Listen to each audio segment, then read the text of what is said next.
যদি কেউ আপনার উপরে হিংসা করে আপনি কি করবেন? আপনি তো বুঝতে পারবেন না। প্রোটেকশন হচ্ছে এই সূরা ফালাক। আপনি দিনরাত সূরা ফালাক পড়েন, হিংসুকের হিংসা থেকে ইনশাআল্লাহ বেঁচে থাকবেন। আর লাস্ট যেটা, সেটা হলো ওয়াসওয়াসা। এই ওয়াসওয়াসা যেটা কুমন্ত্রণা, এটা একটা রোগ।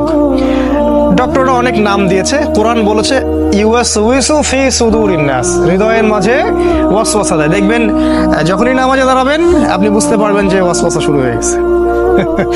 এমন অনেক ঘটনা নামাজে মনে পড়বে যেটা আপনার কখনো মনেই ছিল না, ঠিক আছে, সারা জীবনে মনে ছিল না। তো এই ওয়াসওয়াসা থেকে বাঁচার বুদ্ধি হচ্ছে সূরা নাস। সূরা নাস। আমি একটা ছেলের কথা জানি, ইয়াং ছেলে, ওদের বয়সে হবে, কি জানি একটা ওয়াসওয়াসা ওর মাথায় ঢুকে গেছে যে ওর ওযু হয় না।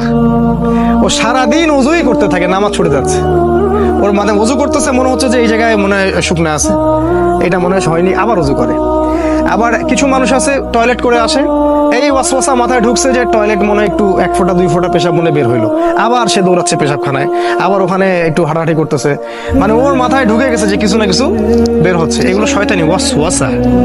ওয়াসওয়াসা। আপনি ব্যাপারগুলোকে নর্মালি নিতে হবে, কিন্তু নর্মালি নিতে পারবেন তখনই যখন সূরা ফালাক নাসের উপর আমল করবেন, ঠিক আছে? এগুলো ওয়াসওয়াসা। আরো ওয়াসওয়াসা আছে, যেমন আমাদের হৃদয়ের মধ্যে অনেক সময় অনেক চিন্তা আসে, এগুলো কমন, এটা নিয়ে আপনি উদ্বিগ্ন হবেন না। রাসূলের কাছে সাহাবীরা বলেছিলেন যে আমাদের মাঝে এমন অনেক চিন্তা আসে যেগুলো প্রকাশ হওয়াটা আমরা কষ্টকর মনে করি। রাসূল বলেছেন এটা হচ্ছে ঈমানের লক্ষণ, এটা ঈমানের লক্ষণ। যখন এরকম কোনো ওয়াসওয়াসা আসবে আপনি বলবেন আমানতু বিল্লাহি ওয়া রাসূলিহি, আমানতু বিল্লাহি ওয়া রাসূলিহি।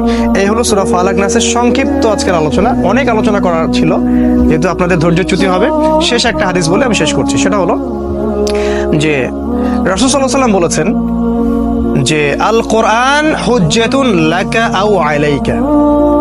এই হাদিসটা যদি মনে রাখি আমাদের যথেষ্ট। তিনি বলেছেন এই কোরআন, অর্থাৎ এই কোরআন কিয়ামতের মাঠে তোমার পক্ষে অথবা বিপক্ষে আল্লাহর কাছে বিচার দিবে বা সাক্ষী দিবে, হয় পক্ষে না হলে বিপক্ষে। তাহলে এখন আমরা ঠান্ডা মাথায় ভাবি যে কি করলে কোরআন আমাদের পক্ষে সাক্ষী দিবে আর কি করলে আমাদের বিপক্ষে সাক্ষী দিবে। আর বিশ্বাস করেন, কোরআন যার বিপক্ষে সাক্ষী দিবে তার নাজাতের কোনো পথ নাই। আরেকটা হাদিস, রাসূল সাল্লাল্লাহু আলাইহি ওয়াসাল্লাম বলেছেন ইন্নাল্লাহা ইয়ারফাউ বিহাদাল কিতাবি আকওয়ামান, আল্লাহ পাক বহু সম্প্রদায়কে এই বইয়ের দ্বারাই উন্নত করেন, মর্যাদা মণ্ডিত করেন। ওয়া ইয়াদাউ বিল আখিরিন, আর অসংখ্য সম্প্রদায়কে আল্লাহ পাক এই বই না মানার কারণেই অপদস্থ করেন।